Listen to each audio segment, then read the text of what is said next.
Nu, per 3 savaitės. Bet šiaip įspūdingas vabalų kiekis.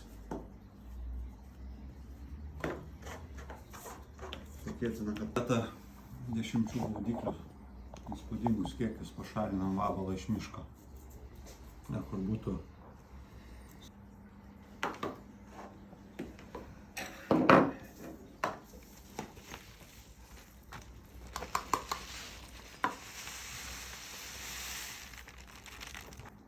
suskaičiuojam 100 vabalų, juos pasveriam, tada pasveriam visus gaudikliai sugautus vabalus ir padalinam iš to 100 vabalų svorio ir gaunam, kiek gaudikliai buvo sugauta vabalų.